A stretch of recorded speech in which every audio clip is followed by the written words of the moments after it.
그래서 이 문제집 이런 것도 보면서 어때요? 그 요약집하고 한 페이지씩 이렇게 넘겨가면서 서로 비교해보고 하면 되게 재밌잖아요. 재미가 없어요? 재밌죠? 원래 공부라고 하는 게 재밌는 거예요. 맞죠?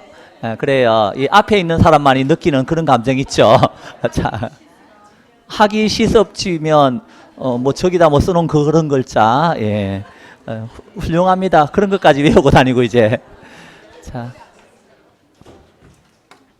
자, 그래서 감정평가인데요. 그럼 감정평가 뭐 기초이론이 있겠죠.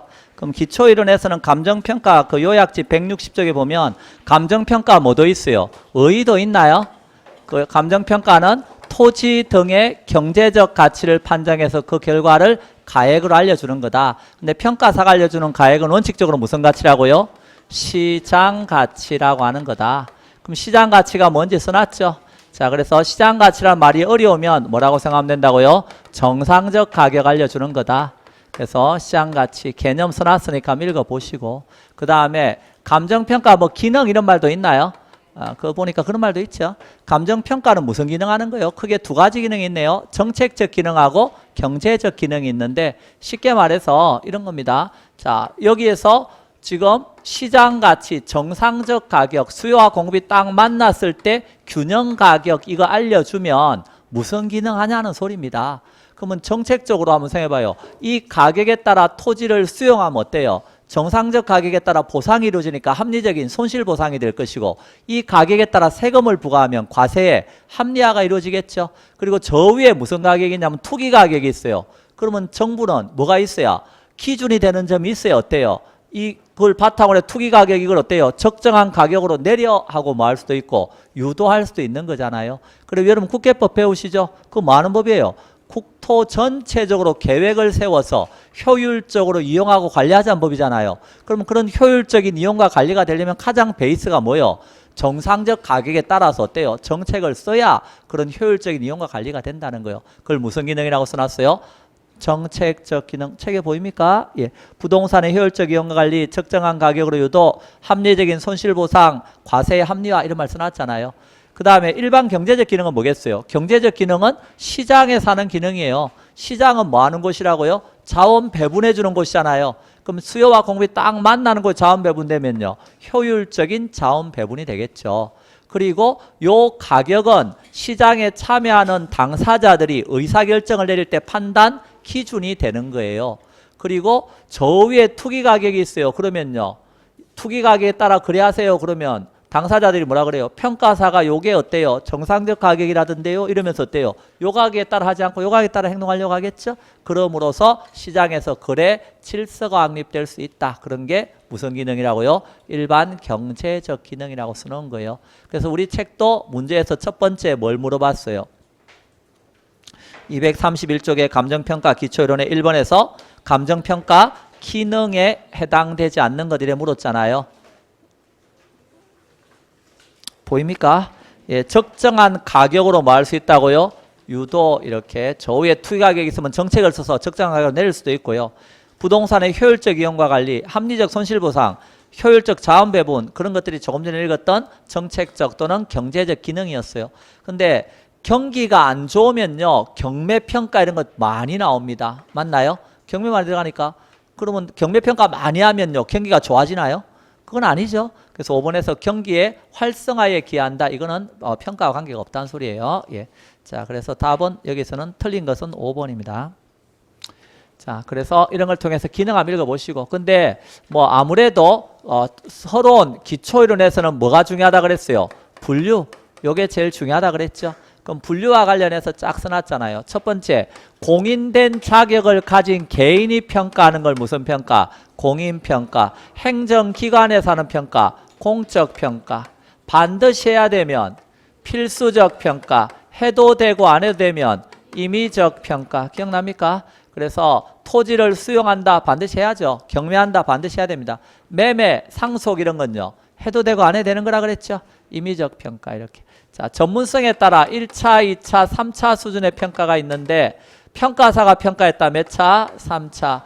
부동산업에 종사하지만 그 분야의 전문가 아닌 중개사가 했다. 2차. 집주인이 평가했다. 1차. 뭐 이렇게 나간다 그랬죠.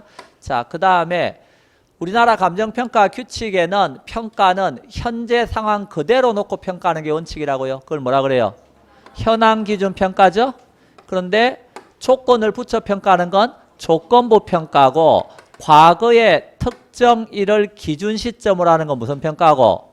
소급 평가고, 미래의 특정 일을 기준 시점으로 하는 거는 기한부 평가고, 이렇게. 근데 소급이라고 하는 말은, 소급이란 말은, 자, 소급 평가가 되려면 과거의 특정 일이 기준 시점이라 그랬죠? 요 날이 기준 시점으로 하는 건데, 기준 시점으로 하는 건데, 뭐가 가능해야 된다 그랬죠? 가격 조사가 가능해야 이거 된다 그랬죠? 가격 조사가 가능해야 된다. 근데 요거 원칙적으로 기준 시점 언제라 그랬어요? 가격 조사 완료일이다. 기억나시죠? 예, 그래서 요런 것 정도 정리하시고, 자, 그거 외에도 한 사람이 평가하면 무슨 평가라 그래요? 단독 평가. 여러 사람이 함께 하면요, 공동 평가, 다른 말로 합의제 평가, 뭐 이렇게도 표현하는 거죠. 자, 단독 평가하고 공동 평가도 있고, 보니까 여러 가지 평가 재밌는 게 많네요. 공동 평가도 있고. 자, 그거 외에도 우리나라 감정평가 규칙 제7조에 따르면 평가는 물건별로 하는 게 원칙이래요. 무슨 평가? 개별 평가. 자, 2개 이상의 물건이 일체로 거래되거나 용도상 불가분의 관계에 있다 그러면 일괄해서 평가할 수 있죠. 한 개의 물건인데요, 가치를 달리한대요. 앞에는 주유소, 뒤에는 주거용, 가치가 다르면 구분해서 평가하는 거고요. 일체로 이용되고 있는 물건의 일부는 원래 평가하지 아니함을 원칙으로 하지만, 이 부분에 뭐가 있다면, 특수한 목적이나 합리적 이유가 있다면 이 부분도 평가할 수 있다. 무슨 평가? 부분 평가. 기억나시죠? 그래서 이런 것들, 토지로 이 토지가 도로로 편입된다, 수용된다 그러면 부분 평가, 이런 거 하는 겁니다. 자, 그 다음에 뒤로 넘겨서 일본 기준이라고 되어 있는 것도 있나요? 거기 162페이지에 일본 기준에 부분 평가하고 무슨 평가가 있어요? 독립 평가가 있죠. 그 말이 무슨 뜻이라 그랬어요? 여기 복합 부동산이 있습니다. 복합 부동산은 토지하고 건물이 어때요? 일체로 이용되고 있는 부동산이네요. 토지하고 건물이 이렇게 이용되고 있는 부동산이 있는데, 복합 부동산이 있는데, 이때 토지를 평가할 때 2가지 방법이 있다 그랬어요. 하나는 토지에 건물이 없다는 조건을 달아서 토지를 평가하는 거. 이건 무슨 평가? 이게 독립평가죠. 토지를 독립적으로 평가하는 거니까 독립평가. 그래서 이건 일종의 무슨 평가에 해당한다고요? 조건부 평가에 해당한다고요. 지금 건물이 위에 있는데 없다는 조건을 달았으니까. 그래서 이때 이 토지는 나지가 되는 거죠. 그래서 나지 상정평가다 이렇게 썼고요. 여기는요, 지금 토지에 건물이 있는데 있는 상태 그대로 토지를 평가하자. 이건 무슨 평가라고요? 전체의 일부를 평가하는 거니까 부분평가에 해당하는 거고, 일종의 무슨 평가예요? 현재 상황 그대로 토지를 평가하는 거니까 현황평가에 해당하는 거고, 이때 토지는 뭐가 되는 거예요? 건부지가 되겠죠. 그래서 건부지 상태로 평가하는 겁니다. 건부 증가나 감가 이런 게 있겠죠. 여기는 낮이니까 건부 증가 감가 이런 게 없고. 자, 그래서 이런 거 한번 보면서 기타 평가 한번 보라는 소리입니다. 자, 그러면 2번에서 자, 다음과 같은 조건 하에서 감정평가의 기준 시점으로 옳은 것 이래 물었어요. 그럼 기준 시점 옳은 거 이래 물어보면 뭐 쭉 보다가 뭘 찾아야 되겠어요? 가격, 조사, 완료일이 언젠가 이거 찾아야 되겠죠. 쭉 보니까 뒷번에 김수경 평가사가 정상적 이름이 나왔네요. 이제 예. 상가 건물에 대해서 현장 조사를 실시하고 가격 조사를 2016년 8월 16일에 뭐 했다? 완료했다. 맞나요? 예, 그래서 가격 조사를 뭐 한 날짜, 완료한 날짜 기준 시점이다. 이건 알고 있죠? 넘어갑니다. 예, 그래서 8월 16일. 자, 3번. 감정평가 분류 방법 틀린 것. 1번 토지 수용을 위한 보상평가, 법원 경매를 위한 평가, 공시지가 산정을 위한 평가, 매매나 담보대출을 위한 평가 등은 필수적 평가에 해당한다. 앞에 있는 건 다 필수적 평가인데, 매매, 여러분 사고 팔 때 반드시 평가 안 하잖아요. 이건 해되고 안 해되는 거죠. 그러니까 매매나 담보대출에 대한 평가는 무슨 평가죠? 임의적 평가입니다. 1번 틀렸네요. 2번 둘 이상의 물건이 일체로 거래되거나 용도상 불가분의 관계에 있다. 그럼 일괄하여 평가할 수 있다. 예, 그러네요. 자, 3번. 하나의 물건이라도 가치를 달리하는 부분은 이를 뭐 할 수 있는데 구분하여 평가할 수 있습니다. 4번. 일체로 이용되고 있는 물건의 일부분에 대해서 감정평가해야 될 특수한 목적이나 합리적 이유가 있다 그러면 그 부분도 평가할 수 있죠. 그런 평가를 무슨 평가? 부분평가. 그 예로서 5번에 보면 일필지 토지의 일부분이 도시 군 계획시설에 저촉되어 수용된다. 그럼 그 저촉 부분 보상해 줘야 되겠죠. 그때 하는 평가가 부분평가라 할 수 있습니다. 자, 틀린 건 1번. 자, 4번. 다음과 같은 조건 하에서 감정평가에 관한 분류 방법 틀린 거. 기억번. 법원은 경매 개시 결정이 된 갑 소유 A 물건에 대해서 경기감정평가사무소 김성동 평가사에게 평가를 의뢰했다. 일단 경매평가라는 거 아시겠죠? 경매평가는 무슨 평가죠? 필수적 평가입니다. 누가 평가했나요? 김성동이라는 평가사가 했죠? 공인된 자격을 가진 개인이 했으니까 어때요? 공인평가가 되겠습니다. 자, 니은번. 김성동 평가사는 A 물건의 현장 조사 및 가격 조사를 완료하고 A 물건의 상태, 용도 등 기준점 현재 상태대로 평가해서 보고 작성해서 전달했다. 현재 상태니까 뭐요? 현황 평가죠. 그럼 여기서 따진다면 쭉 따진다면 자, 여기는 공인된 자격을 가진 개인이 했으니까 공인평가고 경매평가는 반드시 해야 되니까 필수적 평가고 전문성에 따라 분류하면 3차 수준의 평가고 전문가인 평가사가 있으니까 지금 현황 그대로 평가니까 현황 평가고 김성동 혼자 했으니까 단독 평가고 이해되셨죠? 물건별로 평가했으니까 개별 평가고 뭐 이렇게 나가겠죠? 그래서 이렇게 그러면 틀린 건 뭐예요? 공동평가가 틀린 거죠? 이건 혼자 했잖아요.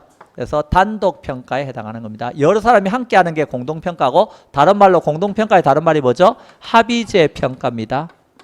그래서 합의 과정을 거치니까 이건 신속하지는 못하지만 객관적 타당성은 높다. 그런 말들 책에 보면 써놨으니까 읽어보실 것. 자, 틀린 것은 5번. 자, 5번. 다음의 내용에 따른 평가의 분류 방법으로 옳게 나열된 거. 토지와 건물이 일체로 이용되고 있는 복합부동산에서 건물의 이용을 전제로 한 토지만의 평가. 토지하고 건물이 이렇게 일체로 이용되고 있는데 그 위에 건물이 있다고요? 없다고요? 있는 상태 그대로 토지만 평가하는 거죠. 그거는 무슨 평가예요? 부분평가고 현황평가에 속하는 겁니다. 자, 니은번. 토지하고 건물이 일체로 이용되고 있는 복합부동산에서 건물의 이용을 부정해서 토지만 평가한다.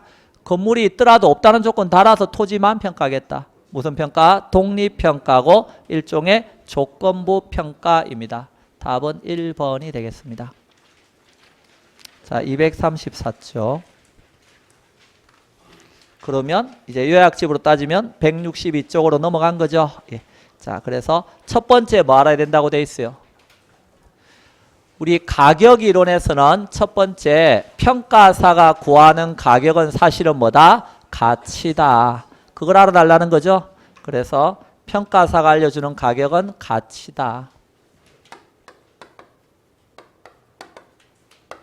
여기 가격은 뭘 말하는 거다? 가치를 말하는 것이다. 평가사가 알려주는 거는.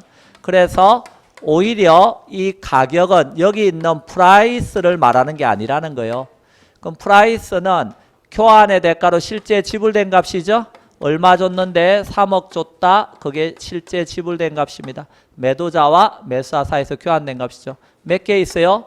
일정 시점에 한계가 있죠. 3억 줬으니까. 그리고 여기는 중개사가 전문가고요. 이미 지불된 값이니까 어때요? 이것은 과거 값입니다. 자, 가치는 장래 기대되는 편익의 무슨 가치다? 현재 가치다라는 말은 알죠? 그러면 장래 기대되는 편익을 할인해서 현재 가치로 고친 겁니다. 자, 그러면 이때 가치는 다원설이라는 거 알고 있죠? 가치는 투자 가치, 장부 가치, 보험 가치 아주 다양한 가치가 있다. 자, 그 다음에 누가 전문가죠? 평가사가 전문가고요. 가치는 현재 값이죠? 장래 기대되는 편익의 무슨 가치니까? 현재 가치니까. 그리고 이 장래 기대되는 편익에는 금전적인 것도 있지만 비금전적인 것도 있나요? 저 금전적인 게 아닌 게 있을 수도 있죠. 뭐 주택이다 그러면 주거지가 주는 효용은 쾌적성이잖아요. 그러니까 이런 것들은 비금전적인 거죠. 이런 것도 다 포함하고 있는 겁니다. 근데 가치라고 하는 건 결국 그 물건이 주는 뭘 반영하고 있는 거예요?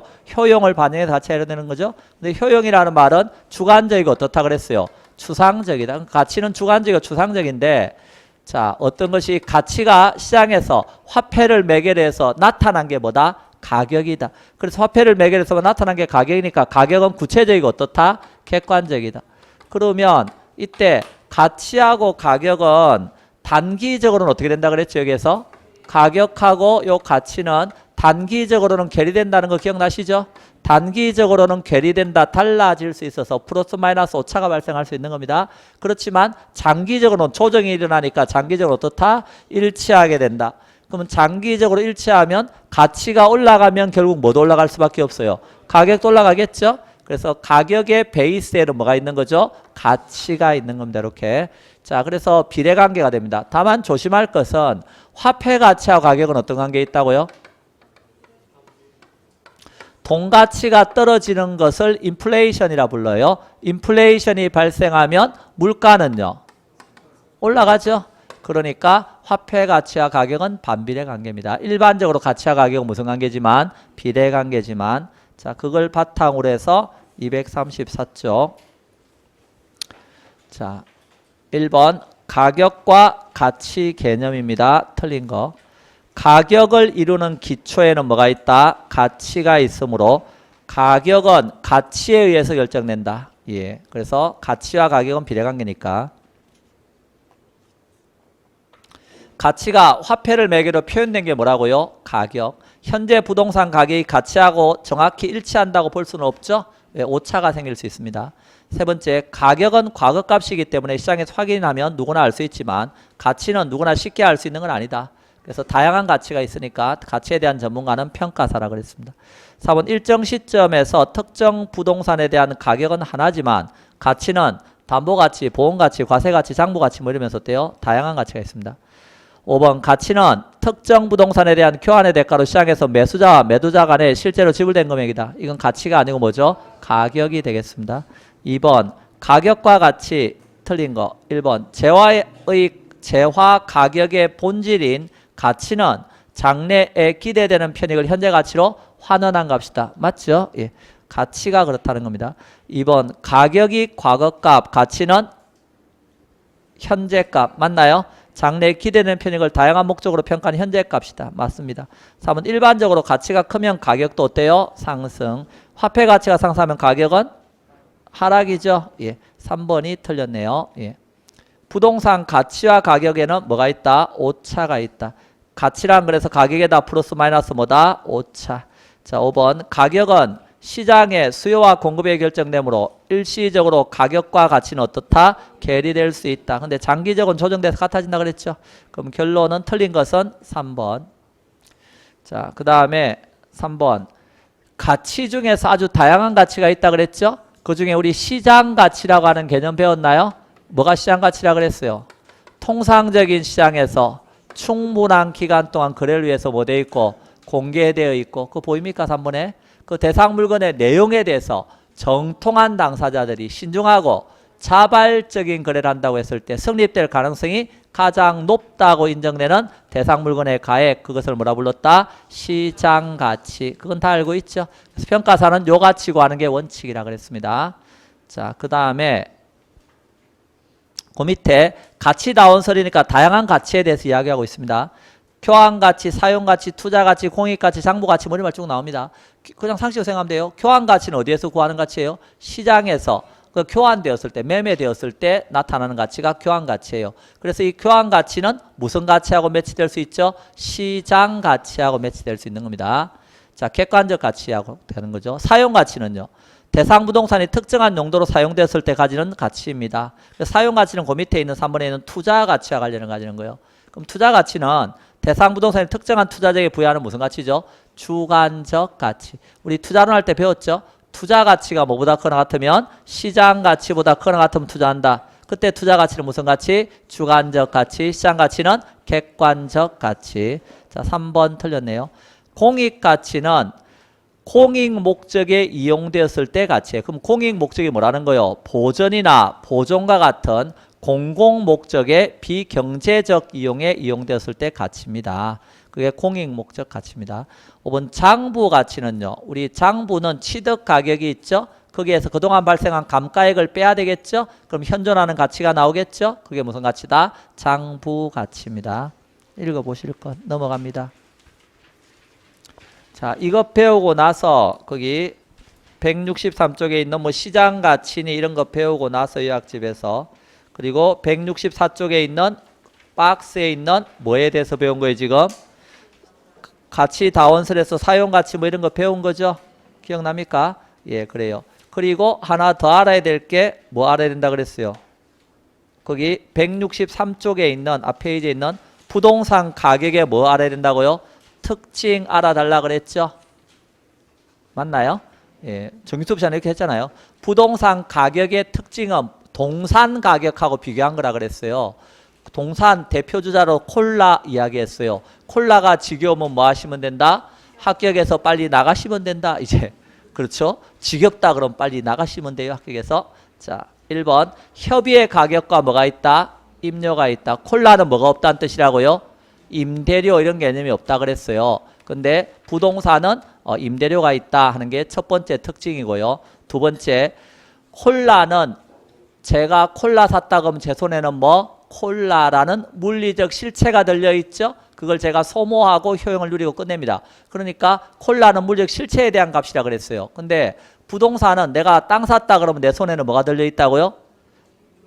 땅 들려있다 그럼 집에 가야 된다 그랬어요. 예, 뭐가 들려있다? 등기 권리증이 들려있다. 그 말은 내가 소유권을 넘겨받는 대가로 가격을 지불한 거다. 기억납니까? 소유권, 기타 권리익에 대한 값입니다. 그런데 두 개 이상의 권리가 동일한 부동산에 존재하면요. 각각의 권리에 대해서 가격이 다 형성되는 거예요. 그래서 그런 거 보시고 콜라는 장기적 배려 안 한다 그랬죠. 근데 부동산은 내구성, 영속성이 있어서 장기적 배려 하에서 가격이 형성되고요. 우리가 거래 사례 가져오면 뭐부터 합니까? 사실찌개 할 때 사정보정부터 하잖아요. 그 말은 거래 사례에는 개별적 동의나 사정이 개입될 수가 있는 거예요. 왜 일물일가력이 안 되니까. 근데 콜라는 똑같은 콜라니까 사정 이런 거 별로 없다는 거죠. 예. 그 다음에 지역적 요인과 개별적 요인 다 영향하에서 가격이 형성된다는 겁니다. 그 지역적 상황과 다른 부동산의 관계 속에서 가격이 이루어지는 거고요. 또 부동산 토지 가격은 상방으로는 신축적이지만 하방으로는 어떻다고요? 경직적에서 폭락하는 게 잘 안다 그랬죠.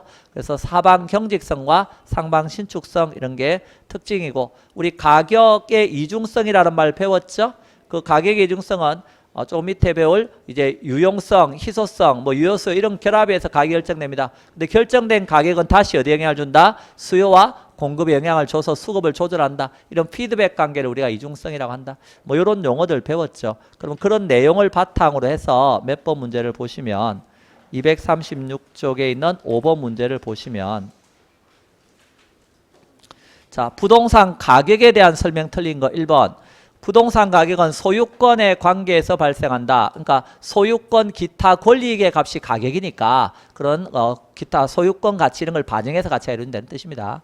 이번에서 부동산의 가격은 가치 발생 요인에 결정되고 결정된 가격은 다시 가치 발생 요인 조금 전에 배웠던 유용성, 상대적 희소성 이런 거 있나요? 그래 영향을 미쳐서 수급을 조절한다고요. 그걸 아까 가격의 이중성에서 우리가 배운 겁니다.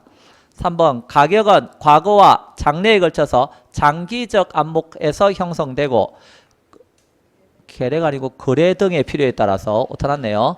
개별적으로 어때요? 형성되기도 한다. 자, 그래서 틀렸네요. 아, 맞네요. 이거는 개별적으로 형성되는 거. 자, 4번 부동산 가격은 부동산에 관한 소유권 등 권리익의 가격이 아니라 물건 자체에 대한 물적 가격이다. 이게 틀린 거죠? 소유권 기타 권리익의 값이라고 했습니다. 5번 부동산 가격은 두 개 이상의 권리익이 동일한 부동산에 있을 때 각각의 권리익에 대해서 가격이 형성된다. 자, 따라서 틀린 것은 4번이 되겠습니다. 자, 그 다음에 배운 내용이 뭐냐면 가치 발생 요인하고 가치 형성 요인을 배웠어요. 그래서 164쪽에 가면 뭐가 나와요? 가치 발생 요인. 165쪽에 가면 가치 형성 요인이 나옵니다. 가치 발생 요인에는 뭐가 있다는 걸 알죠? 효용, 유효수요, 상대적 희소성, 이전성이 있다는 거 아시죠? 이 중에 하나만 있으면 가치가 발생하나요? 그거 아니라 그랬죠? 서로 유기적으로 뭐 되어서 연결되어서 가치가 발생하는 겁니다. 그렇게 알아두시고 그 다음에 165쪽에 있는 가치 형성 요인은 가치 발생 요인에 영향을 주는 요인인데요. 여기에는 일반적 요인과 지역 요인, 개별 요인이 있다 그랬어요. 그 중에 일반적 요인 보입니까? 일반적 요인에는 다시 뭐가 있어요? 사회적 요인, 경제적 요인, 행정적 요인 보입니까? 그래서 적어도 소속이 어딘가 정도는 좀 알아두셔야 되겠다. 그래서 사회적인 요인은 공공시설이 잘 정비되어 있다. 그러면 사회적 환경이 좋은 거니까 사회적 요인이고요. 교육이나 복지가 잘 되어 있다. 사회적 환경이 좋은 거죠. 인구나 가족이 늘었다. 사회적 요인이 변한 겁니다. 이런 것들이. 그리고 뭐 거래 및 사용수익의 관행이라든가 건축 양식 이런 게 다 어디에 속해 있다? 사회적 요인에 들어있다. 그 다음에 경제적 요인에는 저축, 투자, 소비, 국제수지, 재정, 금융, 물가, 임금, 고용, 경제학에서 나오는 용어들 다 경제적인과 관련을 가지고요. 세금 부담의 상태라든가 교통체계, 기술 혁신 이런 건 다 뭐다? 경제적 요인. 나머지 제도, 규제, 시책, 뭐 세제, 세금 제도, 뭐 통제 이런 말 나오면 다 뭐라고요? 행정적 요인. 자, 그런 걸 바탕으로 해서 문제 봅니다. 236쪽 6번 문제입니다. 자, 가치 발생 요인 틀린가고 물었습니다. 뭐가 틀렸어요? 효용, 상대적 희소성, 유효수요. 4번에 효율성 이런 거 없었죠? 예, 4번이 틀렸네요. 이전성 있습니다. 예. 자, 7번. 가치 발생 요인하고 가치 형성 요인 틀린 거 1번. 가치 발생 요인인 효용, 유효수요, 상대적 희소성 중에서 하나만 있어도 가치는 발생하며 틀렸죠? 이런 것들이 유기적으로 어때요? 연결되어서 가치가 발생하는 겁니다. 양도 가능성, 즉 이전성은 가치 발생 요인으로 포함하는 견해도 있다. 그렇습니다. 알프레드 린 같은 학자는 이전성 이런 것도 가치 발생 요인에 넣고 있습니다. 2번 효용은 인간의 필요나 욕구를 만족시켜 줄 수 있는 제한의 능력으로 부동산의 용도에 따라 주거지가 주는 효용은 쾌적성이고요. 상업지는 수익성, 공업지는 생산성으로 표현할 수 있습니다. 3번 유효수요란 특정 재화를 구매하고자 하는 욕구와 구매력이 겸비된 것으로 실질적 수요라고 한다. 그러니까 유효 수요가 되려면 구매 의사에다가 구매 능력도 있어야 된다. 기억나시죠? 예. 자, 4번 상대적 희소성은 수요에 비해서 공급이 부족하다. 그게 희소한 거예요. 즉 인간의 욕망에 비해서 욕망을 충족시켜 줄 수 있는 수단이 어떻다는 거예요? 부족하다. 그게 희소하다는 뜻입니다. 자, 5번 감정평가에 관한 규칙에서 대상 물건의 경제적 가치에 영향을 미치는 일반 요인, 지역 요인 뭐가 있다? 개별 요인. 이게 가치 형성 요인이었죠? 예. 자, 맞는 말입니다. 자, 8번. 부동산 가치 발생 요인에 영향을 주고 이들을 움직이는 요인이 가치 형성 요인인데요. 일반적 요인 중에서 경제적 요인에 해당하는 것만 옳게 나열된 거. 자, 1번 기술혁신, 산업, 경제적 요인 맞습니다. 교통체계도 역시 경제적 요인 맞습니다. 국제화 이런 것도 경제적 요인으로 볼 수도 있습니다. 그래서 1번이 맞다고 보시고요. 2번은 가족, 가구 분리 이런 건 뭐라고요? 사회적이고 부동산 세제라고 써놨죠? 세금 제도니까 이건 행정적인 겁니다. 3번은 도시형성 및 공공시설 이거 사회적이라 그랬고요. 세금 부담의 상태는요. 이거는 세금을 얼마나 부담하느냐는 건 경제적 요인에 들어있습니다. 그래서 이런 거. 자, 정보화 이런 건 뭐 사회적 요인으로 볼 수 있고요. 토지 이용에 관한 계획이라든가 규제 이런 거는 행정적 요인입니다. 5번 교육, 사회복지, 사회적인 겁니다.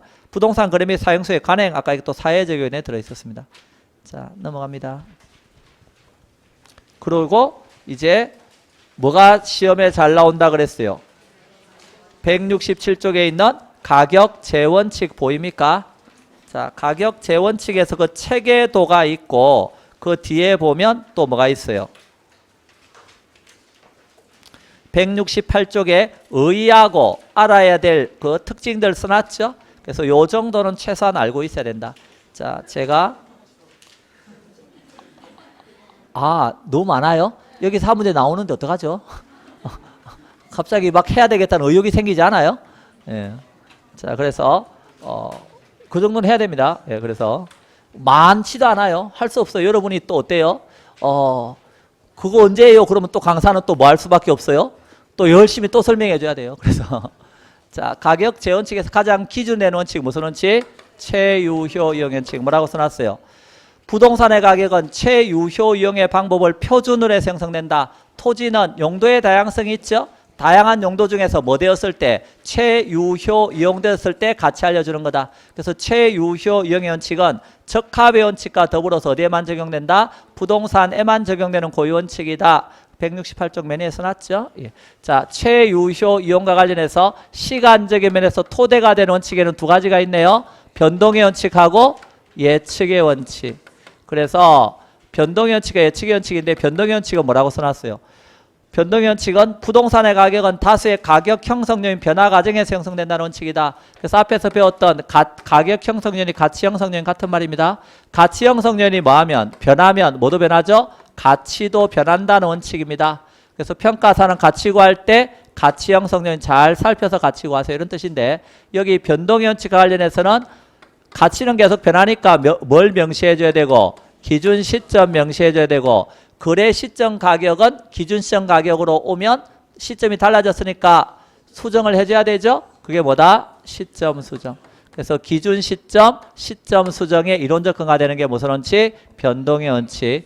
예측의 원칙은 부동산의 가치는 과거와 현재 이용 상태에 결정되는 게 아니고 장래 어떻게 이용될 것인가에 대한 예상을 근거로 한다. 그러니까 장래 기대되는 편익을 뭐해서 예측해서 평가사는 가치를 구한다. 이런 뜻이 되겠습니다. 자, 그래서 여기에서 그러면 장래 기대되는 편익을 예측할 때 수익환원법에서 순수익을 환원이율로 나누어서 부동산의 수익 가격 구하는 거 기억나시죠? 그러면 순수익 이런 게 장래에 기대되는 편익이니까 이거 다 뭐 하라는 거요? 예측해서 구하라 이런 뜻입니다. 이런 거 할 때. 자, 그 다음에 부동산의 가치는 그 부동산의 무슨 요인을 반영해서 내부 요인을 반영해서 가치가 이루어집니다. 내부 요인은 부동산 자체를 말하는 거죠. 토지 건물 자체. 그러면 거기에 무슨 원칙이 있다고요? 기여의 원칙. 자, 부동산의 가격은 대상 부동산의 생산비합이 아니라 부동산을 구성하고 있는 각 요소의 뭐에 따라서? 기여도에 따라서.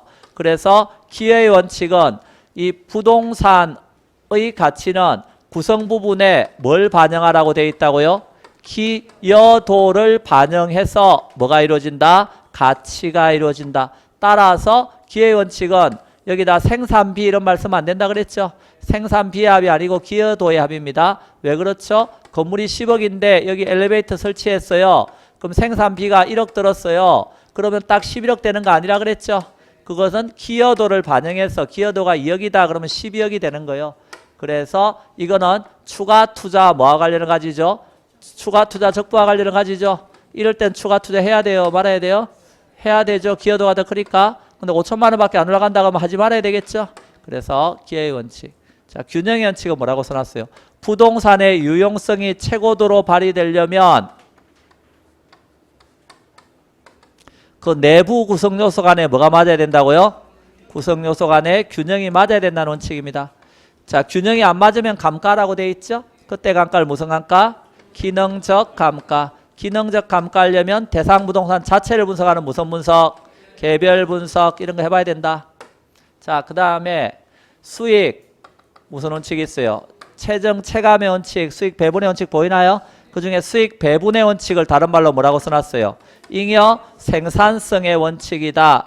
그래서 이 잉여 생산성의 원칙은 거기에 읽어드리면 기업용 부동산은 4가지 생산 요소인 토지, 노동, 자본, 경영 이게 생산 요소죠. 요거에 의해서 수익이 생기는데 수익이 생기면 다시 누구한테 나눠줘야 돼요? 수익을 만들기에 기한 생산 요소한테 나눠줘야 되죠. 배분된 이 중 노동, 자본, 경영은 발이 달려 있어서 자기에게 평균적 배분이 안 오면 딴 데 간다 그랬어요. 그래서 먼저 배분해주고 맨 마지막에 남은 수익이 어디에 배분된다? 토지에 기속된다. 이때 토지에 기속된 수익이 토지 가치를 결정한다. 그래서 토지에 배분된 수익이 토지 가치를 결정한다. 이게 수익 배분의 원칙인데 토지에 배분된 수익은 맨 마지막에 남은 생산성이다. 그래서 잉여 생산성의 원칙이라고도 그러고요. 이것은 뭐에 이론적 근거가 된다고요? 거기 보니까 잔여법하고 수익 분석법의 근거다. 그런 말 보이나요? 잔여법과 수익 분석법의 이론적 근거가 된다. 잔여법은 여기 토지 순수익을 구하려면 어떻게 된다 그랬어요? 복합부동산 전체 순수익에서 뭘 빼서?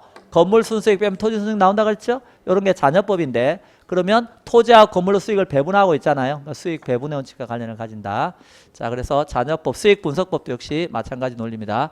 자, 그 다음에 수익 체정 체감의 원칙이 있죠? 수익 체정 체감의 원칙은 우리 이용활동할 때 배웠죠? 이용활동할 때 건물은 몇 층까지 있는 게 최유효용이죠? 집약 한계 기억납니까? 여기까지 지으면 이윤이 극대화된다 그랬죠? 그래서 여기까지는 수익이 최정합니다. 근데 더 지으면 오히려 벌어놨던 돈을 까먹으니까 체감합니다. 그래서 수익의 최정과 체감을 반영해서 가치를 구하세요 하는 게 수익 최정 체감 원칙인데, 여기 이윤이 극대화되는 층수가 10층이에요. 근데 5층까지밖에 안 지어놨어요. 그럼 뭐라고 말해야 돼요? 더 지으세요 그래야 되겠죠? 그래서 추가 투자에 뭐와 관련을 가진다고요? 적부 판단과 관련을 가지는 게 무슨 원칙? 수익 최정 체감 원칙. 얘가 10층이 입체 이용률이죠. 몇 층까지 이용하는가? 그래서 입체 이용률 이런 거와 관련을 가지고 감정평가에서는 요 층수를 한계 효용계층 이렇게 쓰는 거예요. 그러니까 입체 이용률 한계 효용계층, 추가 투자의 적부 이런 거와 관련을 가진 게 수익 최정 체감 원칙입니다. 그러니까 여기도 추가 투자의 적부와 관련을 가지나요? 아까 추가 투자 적부와 관련되어 있는 원칙은 무슨 원칙이었어요? 아까 기회 원칙이 있었죠? 여기도 있네요. 수익 최정 체감 원칙도 추가 투자의 적부와 관련을 가집니다. 요거는 내부고, 내부 말고 또 부동산은 뭘 반영해서? 외부적 요인을 반영해서 가기로 이루어지죠? 그 외부 요인과 관련해서 무슨 원칙이 첫 번째 나와요? 적합의 원칙. 그래서 이 부동산의 유용성이 최고도로 발휘되려면 주변 환경에 뭐 해야 된다는 소리예요? 적합해야 한다는 원칙이 적합의 원칙이에요. 그래서 이건 외부적 균형이라 그랬죠. 그런데 만약 적합하지 않으면 어떻게 된다 그랬어요? 감가. 그때 감가는 무슨 감가? 경제적 감가. 경제적 감가 하려면 무슨 분석? 지역 분석 이런 거 해봐야 된다. 자, 그렇게 알아두시고, 그 다음에 적합의 원칙과 같은 게 뭐냐면 외부성의 원칙이에요.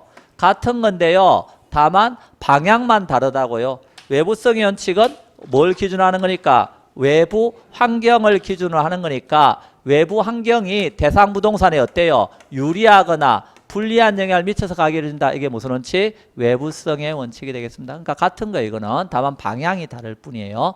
자, 그 다음에 또 무슨 원칙이 있어요? 경쟁의 원칙 보입니까? 경쟁의 원칙은 요 부동산에 초과 이윤이 있대요. 그러면 초과 이윤이 있으면 초과이윤 얻기 위해서 누가 경쟁한다고요? 수요자들이 경쟁을 하게 되고, 그러면 어떤 일이 생겨요? 이 부동산의 가격이 올라가겠죠?